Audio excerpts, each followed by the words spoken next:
Hello and welcome to Across the Pond Aces. My name's James Scott and I'm joined, as always, by Samantha Greenberg. Samantha, how you doing?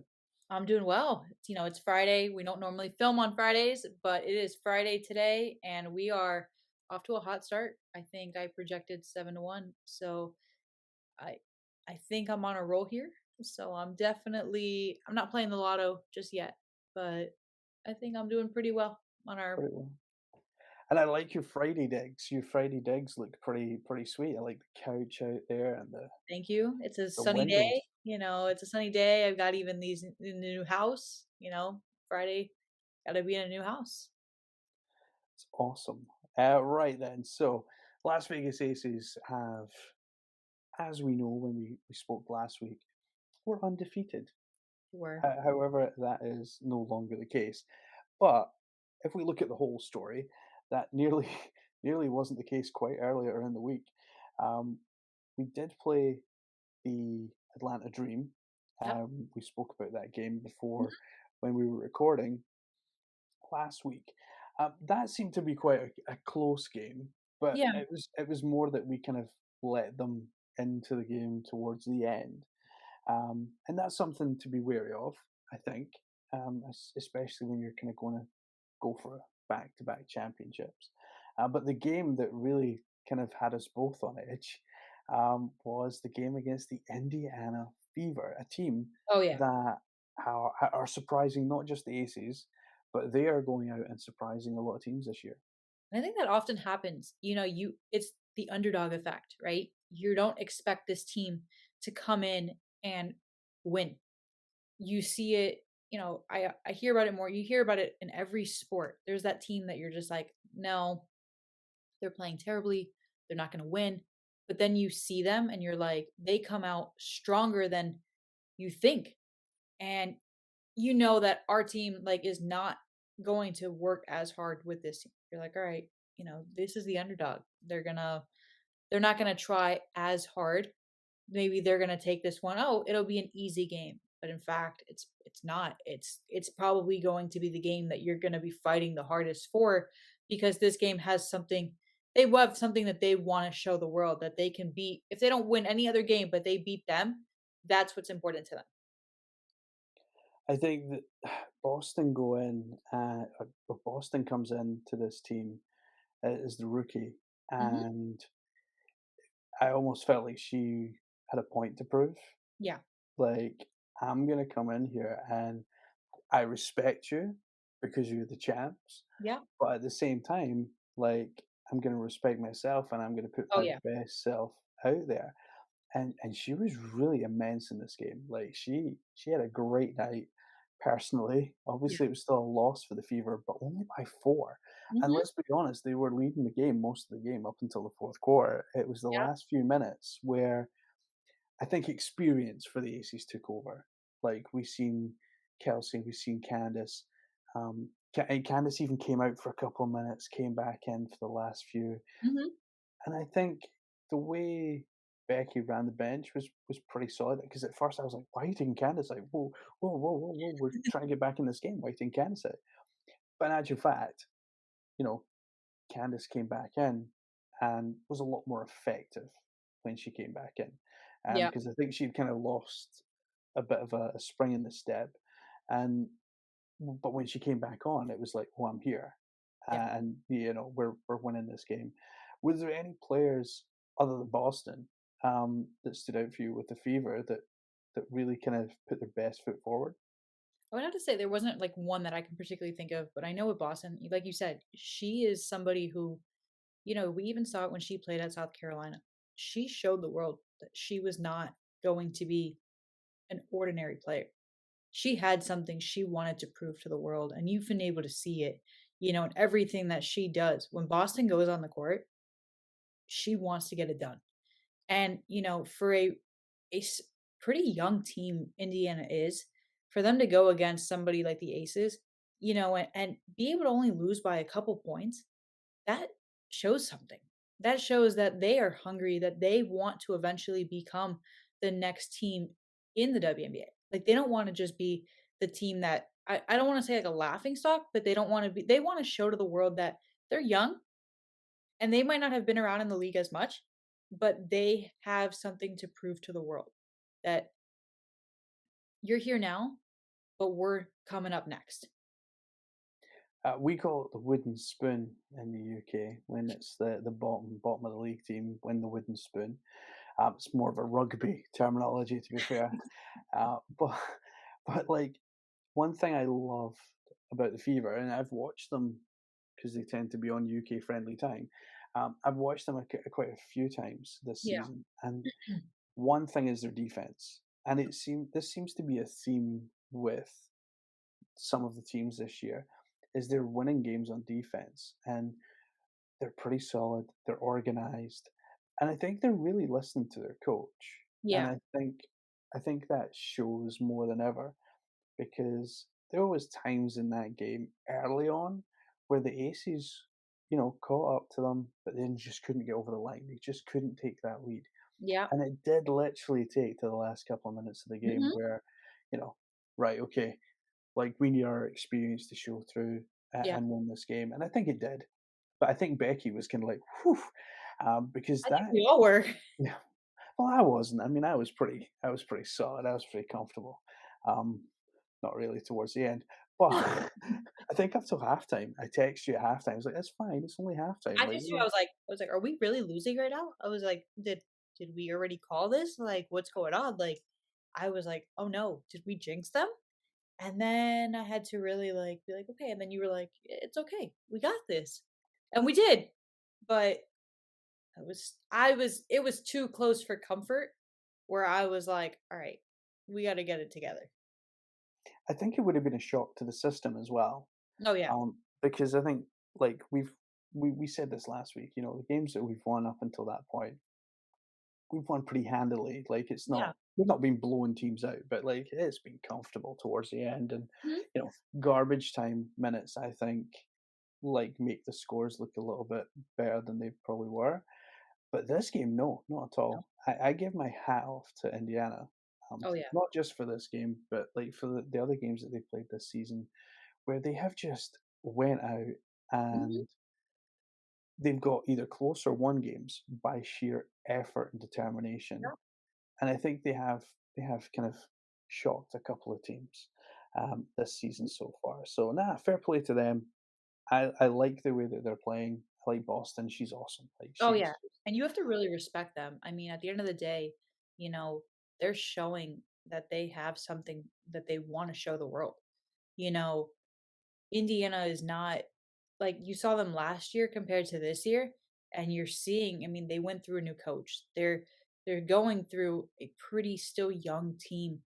I mean, they have, quite a few players from South Carolina on their team, actually, so that is good for Boston too to have, Saxton, to have, there was Henderson, but, now it's like she's I think still it's one of those things where the team still is ready, and they're not letting what has been affect to what they are going to be.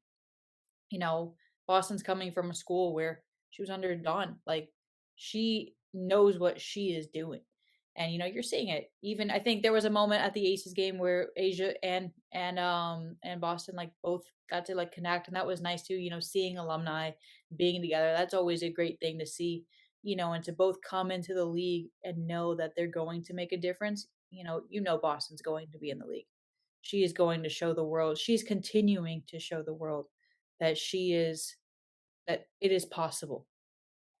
Yeah, she is immense, Mhm. and I think people talk about like fundamentals in basketball, and I Mhm. think Dawn Staley at South Carolina. You look at all the players that come from Oh, yeah. there. It's the fundamentals. It's the simple stuff. It's the extra pass. It's yeah. You see it from the players, Mhm. and you can tell which players have come from South Carolina because they all seem to have that same skill set. Let's keep it nice and simple. Fundamentals. Let's not be flashy. We've seen that from Pat Summitt when she was coach at Tennessee, like through the '90s and into the 2000s. Like Yep. it was fundamental basketball. Michelle talks about, she wanted to dunk. That was her big thing. She wanted to dunk. She wanted to dunk, and Pat wouldn't let her. Yeah. And then eventually, Pat did in one game, and I think she said, "Yeah, you're never gonna get to do that again."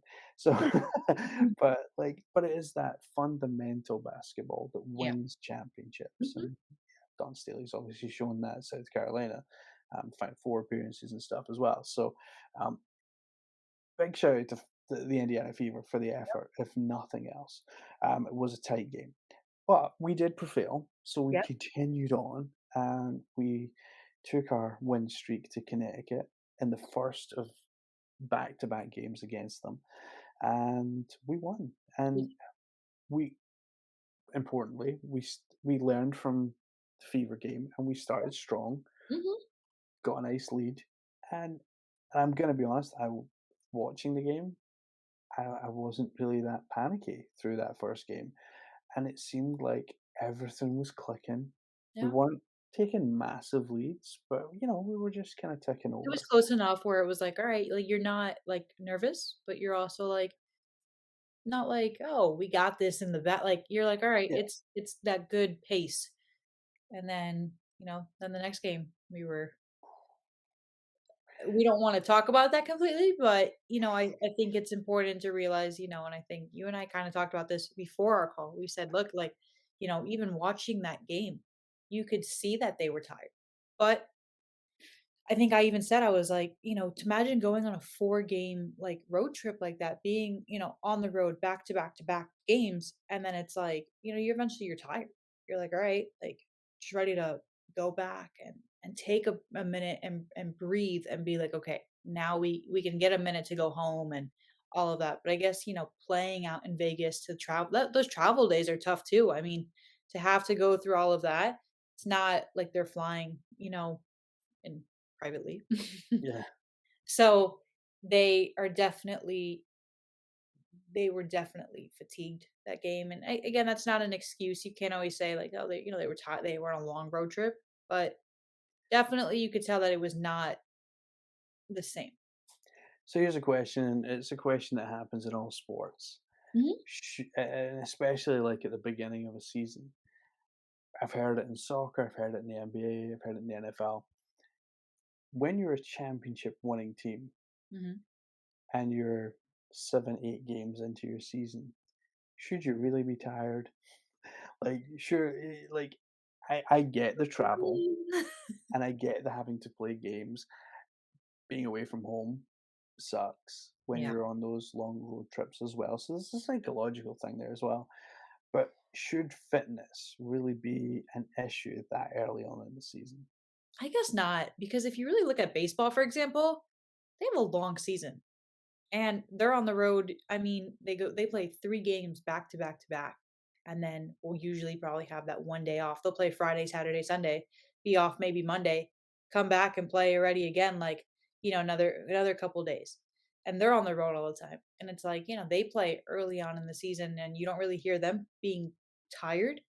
But I guess, like, you're right. When you're like, all right, they're tired, but it's like you said, it's kinda early, and they're a championship team. They should be coming off of that momentum of that hype of, like, they've had the summer to prepare, well, not the summer. They've had yes, I get my seasons, The like, winner. they've had the winter to prepare. I guess the saying is, "Get all summer, like, long to relax," like, like, they had, like, the winter to get everything to relax, take an off season, and then, come back into it. It's kind of like, but some of them don't. Some of them went and played overseas if they did. So it's kind of thinking about that. It's like, did they really get a break? And it's kind of like some of them didn't, some did. I don't know. I going back to the original question, I would say that's a tough one. I'm not really sure, like, it's like one of those gray subjects. It is, it's one that it does get asked of teams a lot, especially teams that come off a championship year, because the thought is, well, you were the champions last year, you're riding that wave, Mhm. you're going for a repeat or a three-peat, Yep. or whichever it might be. So, like, when do you give that up? Now, this game in particular against the Sun, so you've only played them 2 nights before, you go in and you have this terrible start. You score 15 points in the first, 13 points in the second. And in the third, it looks like you're coming back. Like it really did look like we were Yeah. coming back into this game. And then who showed up? Dewana Bonner scores 41. She'd never scored more than 40 points, career high. But is I think for me, like the thing is, like when you look at this team, Mhm. Was hitting 71%. Like you had so many other players, 66%, Yeah. for Brianna Jones. Like one thing that I take from this is that it is going to beat the Aces this year. Two things. One is someone has to have a career night. Yeah. Someone has to go out and absolutely ball it. The second issue, and well, there's two issues. There's an issue on offense and there's an issue on defense. The issue on offense is Stokes, and I don't mean it's her fault, Okay. but the plays that were getting set up for her, or not necessarily for her, but the plays that were being set up had her on the 3-point line. Now, I understand you're trying to stretch the floor, but everyone knows that Stokes is not a three-point shooter. Yeah. So what then happens is your defender doesn't come out because they know you're not going to shoot a three. Oh, yeah. And like there was a couple of times she I don't know if she was joking or what was going on, but she was like, "Yeah, yeah, I'm going to take this," and I was like, "No, you're not." And right enough, she's then looking for that pass. Yeah. But then the defense closes on the passing lanes because, oh, we don't have to worry about her shooting Mhm. because she's going to be looking for the pass. So I think a couple of times Stokes, in fact, more than a couple of times in this game, Stokes kind of got left out to dry. Like she was just left out in 3-point line, searching for a pass. I think that I felt bad for her, if I'm perfectly honest. And Mhm. I thought Becky should have switched something up. Like if Candice was playing that role in that Yeah. play, absolutely fine. You're going to draw the defender out because everyone knows Candice can shoot threes. Yeah. Asia can shoot threes. So if we did it that way, totally understand. Mhm. But with Stokes, it just didn't work, and we kept doing it, and we kept doing it, and we kept doing it, and I kind of like I say, I feel bad for her. On the defensive end, I just don't think we had the level of intensity that we've had previously, like the other games. Even the game 2 nights before, there was a level of intensity where we stuck on players and we didn't allow movement. We closed the passing lanes. Yeah. We did everything in the first game right defensively, but in the second game, maybe being away from home, maybe being tired, maybe traveling, it does kind of start to catch up on you a little bit. But this seemed to be a lot because, like I say, we had a really bad start, and it did not get any better as the game went on. I also think, you often see, like, you think you're supposed to do something different, but it's like you're already doing things and you're winning, right? But I feel like you go in, you think, all right, for this game, I have to change it up. I have to do something different. But then when you do something different, you don't get the outcome you need. Sometimes you do, but for the most part, you're already doing things right. Yeah, you might want to think like, oh, you don't want somebody to like figure out what you're already doing. They're gonna know what you're doing. They're gonna want to do something. They're going to test you. And it's kind of like, well, what do you do now? Kind of thing. And it's like, going into that game, we weren't ourselves. We were not, I mean, I'm speaking as a team, but like, we were not who we should have been. We already played them a couple nights ago before that and we won. What changed from then to then? I mean, it's the same players, it was the same team. Was it they just prepared differently? Like, what could it have been? I think as well, like look at Candice. Candice has come into this Mhm. team.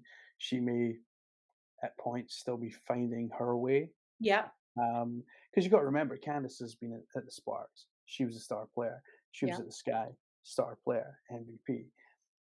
And then she comes to Vegas, where you've got Asia, you've got Jackie Young, you've got Kelsey Plum, Mhm. Chelsea Gray. Like you've got an established unit, Yeah. and you're coming in as obviously a very established WNBA player. But this team has been playing together for a good couple of years now. Yeah. And, even if you look at the evolution of Kelsey Plum, like bottom of the bench, worked her way up Yeah. to sixth person of the year, and then, oh, I'm now a starter. So like we've Yeah. seen that evolution even just in Kelsey, but that goes through the whole team. I mean, Asia, obviously, when she came into the league, like she burst on, but not everyone has that opportunity to do that. No. And players like Kelsey have earned their spot. Mhm. So sometimes when you have someone come in who just here's the spot, um, you know, it could it be that this team. I mean, I've heard the across the pond Liberty girls talk about it. They have mentioned, this is a new season. This is a brand new team. Yeah. There's so many pieces that they're trying to mesh together. Do we really are we expecting too much because it's Candace? Do Yeah. we need to set our expectations back a little? Because you know what? Candace is still coming into this team as a brand new piece. Yeah.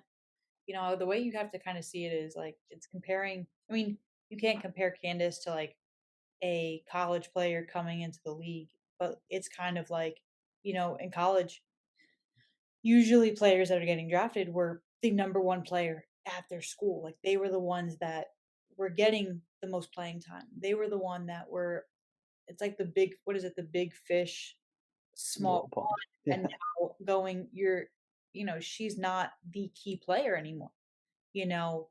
And that's the biggest part is where it's figuring out how to go from you are the player that they are going to run plays through to being part of and it's building the team dynamic. So, while we might not be going through a full rebranding because we really have most of our players from last year are still, they've been playing together, but we're not making a full change.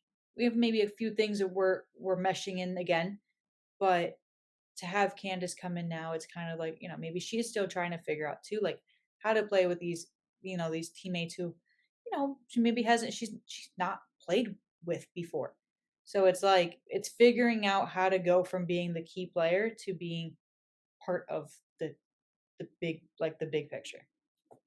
So what does Becky need to do? Because like I'm never one ever to criticize Becky, but I No. think in that second game with the Stokes thing, Candice looked tired because there was a couple of kind of close up shots, and she Mhm. did.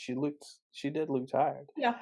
Well, going into Sunday's game, we have the Chicago Sky. Yeah. Like Chicago, I put them on a par with Indiana. Okay. Like, this is a team that lost Vandersloot, Quigley, Parker, who we just mentioned, Messiman. Like, they lost so many pieces. I mean, Messiman's not even in the league this year. She's playing Eurobasket in Europe, funnily enough. So, like, Chicago lost so many pieces, but they kept Copper, and Copper seems to be the key Mhm. to the Chicago Sky, and James Wade brought in Courtney Williams, Yeah. who Is an amazing I player too. I think for the first time in her career, she's kind of been given the keys. I Yes. think when she played for the Sun, when she played for the Dream, there was a lot of issues in the background.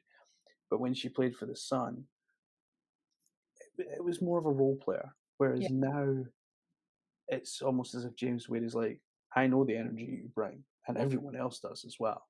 I Go out mean, and do it. go out, do it, and take this young team with you and show them how it's done. Yeah. And I think I wasn't sure how Copper and Williams would mesh together, but it seems to have worked really well. And they are picking up, much like the Fever, they are picking up results that again people weren't really expecting. Yeah. I think this season, I mean, it's every year you have new players, especially as teams get there's trades that go on as different things go on. You bring in new players from the draft. It's always interesting to see how everybody's going to mesh well together. Now, going back to what you said earlier about Becky, I don't think there's anything that she can really do. I think it's, honestly, she's doing a good job. We've seen it. They've only lost one game out of they've won seven. I think overall she's doing a great job in that. She knows what she's doing. She knows how to, she sees the bigger picture too of it. So I don't think there's anything that she can really do right now. Like I said, I think we've talked about this too. It's still kind of early. We're 8 games into the season, and I think we're gonna go into Chicago. We're gonna be back home, which will be nice for them. It's also gonna be, Kids Day, which is always like a fan favorite for them. And I think the momentum will be good again. Yeah, they've just lost. So they are going to be working on that. They are going to be focusing on, we just lost. We can't let this happen again. We need to really focus on what went wrong in last game and see that. And I know Becky's going to make sure, like with her team, that they go over the plays that they really work on what they did wrong in that. So they can go into Chicago and, like you said, Chicago's another team that's going to be really hungry to beat them to show that they can do that. So going in with that momentum and that energy is super important. It's like, but what's going to be good is they're going to have time to rest a little bit. They're going to go home. They're going to be in their home where they're going to have their fans cheering them on. We saw last game that they had was sold out. Yeah, it was, the ring ceremony, but still, I don't think it's going to be, I know that their fans are going to come out too and support them and show their high energy, and that's what they maybe need to go into that game. And then we have a couple games more at home, and then we have quite a few games coming up at home, which would be really nice to have to help them get back into maybe the momentum that they need. Not that they need the momentum because they've won 7 out of the 8 games that they've played, but maybe it'll help them continue to stay focused on what they need to do and continue to see like the end. Yeah, so like I say, maybe we as fans need to reset our expectations Yeah. of this team. Like, yeah, because obviously before the season started, people were like, "Oh, the Aces." And by the way, I that loss to the Sun, I 100% put on Jeff Van Gundy, who said, "Oh yeah, the Aces are gonna, they can go all the way this year and win them all." He said that 3 hours before the game, and then we lost. So I 100% put Hmm. this on Jeff Van Gundy. Thanks very much. It's like him and Charles Barkley. Whenever they back a team, like I've seen it so many times over the years. Oh yeah. As soon as Charles says, "Yeah, Toronto, they're going all the way to the finals," Toronto will go out in the first round. Um, Mhm. Well, didn't he just say, I think when the Celtics and the Heat were playing, I think he was the one that backed the Celtics. He's like, "Yeah, game 7, they're gonna win." And game 7, they sure did not win. So, I mean, no offense to the Celtics, sorry Celtics, but like, I know it's still kind of early, like not early, but like I know it's fresh. It's a fresh wound that they're dealing with. Especially people who paid to go to that Celtics game 7. But on a plus point, if you want to go to Kids Day or Kids Game, there are still tickets available. You can get them through the Las Vegas Aces website as well. If you fancy taking your kids down to have some fun, watch some basketball. Um, Now, I'm a big fan of sports merch. okay, There is absolutely no doubt about that. me too. Every time I'm on a podcast, I've got something that I'm wearing, um, football jersey or soccer jersey or whatever. Uh, you found some cool merch this week. I did. I was on Twitter earlier, and that's one of my worst like addictions is finding cool merchandise, whether it's shoes, whether it's shirts, whether it's shorts, and having an impulse buy. So earlier today, I was at work scrolling through Twitter, and I came across Playa Society's new merchandise that they just dropped for the Aces and the New York Liberty, and I immediately grabbed my credit card while at the office and said, I am buying this. Did I need it? No. Did I buy it? I sure did. I bought the Aces shorts because I thought they were really cool. I really wanted the Aces shirt. Unfortunately, it was sold out. So I did write on Twitter and I did speak to Playa Society, and they will be having that at the arena. So if anybody is interested in that, that's always really cool. Shout out to Playa Society. Love you guys. I also bought an LSU shirt because I really liked it. I thought it was really cool. So I bought that. But I'm definitely going to be showing photos of it once I get it because I think it's a really cool brand. I've bought other things from there. So again, shout out Playa Society. Yeah, no, it's kinda cool actually, because like, I'm a big fan of merch, all Mhm, sports merch, and I do have a selection, and although I support particular teams, sometimes though, like, some jerseys or some T-shirts or stuff, mhm. like, they just look too good to, like, pass up, so, Yeah. although my parents keep sending me Golden State Warrior championship jerseys, so, yeah, please don't.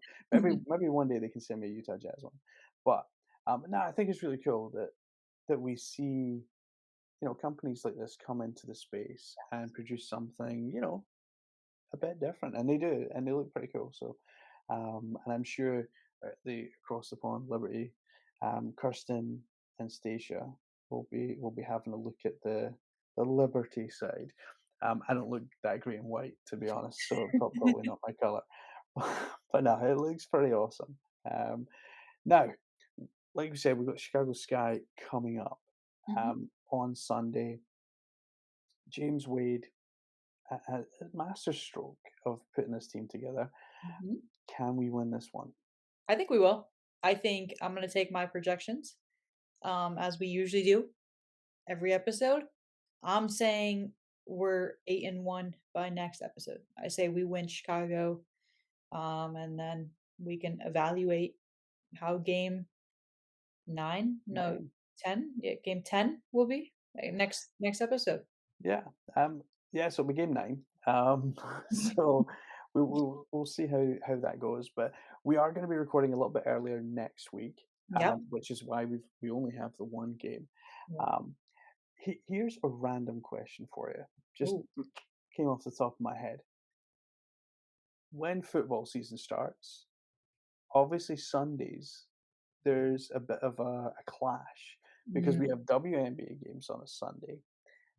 We have NFL games, all of them pretty much on a Sunday. I think you have yeah. like 14 Majority or of them, and something. like that one game on a Thursday and one on a Monday. Yeah. So looking at marketing and how we place the WNBA product out there, Mhm. would it be better to, instead of not having games on a Monday, we switch it so we don't have games on a Sunday and we switch those games to a Monday so that, people can watch the NFL on a Mhm. Sunday, but then we get the bonus up on the Monday when we have all our WNBA games there. I think it's tough though because you know, I think the reason they do it is because they at least know Sunday people don't have to go to work. Well, some people do, but majority of people on Sunday are off and they're able to go and do things. So they know Monday, I think for ticket sales.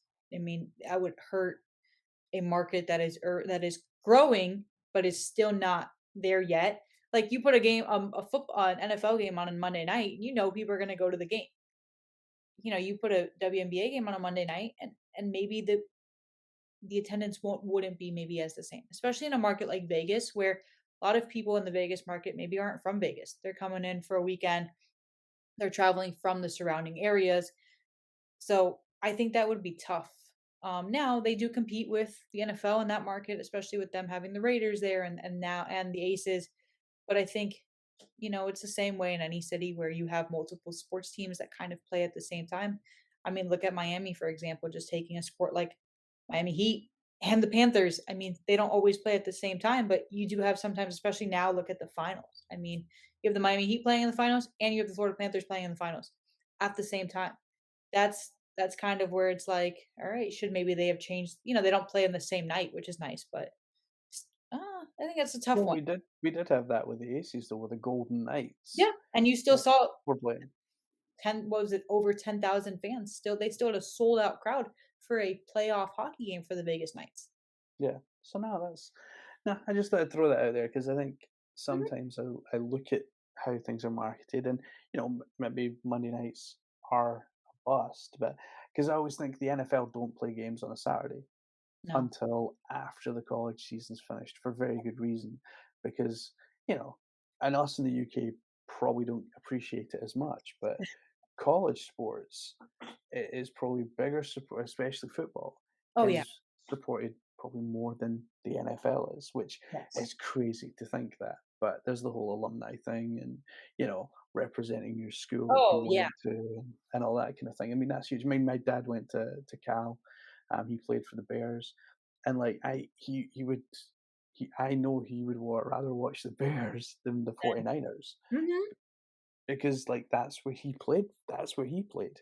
Yeah, So yeah, so I kind of get that, but no, I think I mean, the WNBA, what's good about it is we're mhm, always trying new things. yeah, And maybe that's something that we see trialed at some point where NFL season starts. But the thing is, Vegas especially, we're going to be really crowded soon yeah, because we have an NFL team, we have a WNBA team, we have um,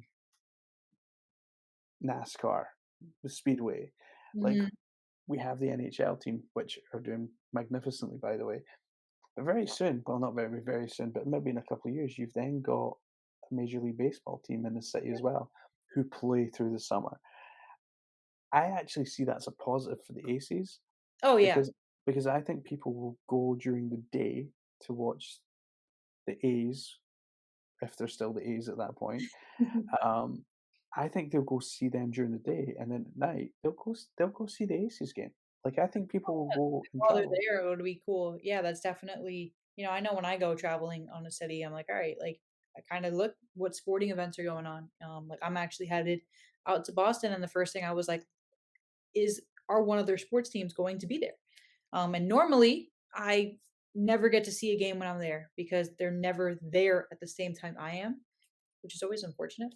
But I'm actually lucky enough, like this time I'm coming up, and I'm finally getting to go to a live game, going to a Red Sox versus Yankees game while I'm Mhm. there. So I'm like, all right, I'm finally going a weekend that they're actually in town. That's crazy, and that's a heck of a game to go Oh to. yeah. I mean, Hmm. if the Red Sox were any good this year. But Uh, let's go Rays. well, you never know.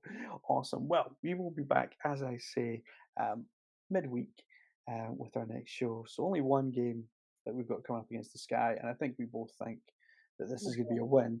Yeah, I do think it'll be tight.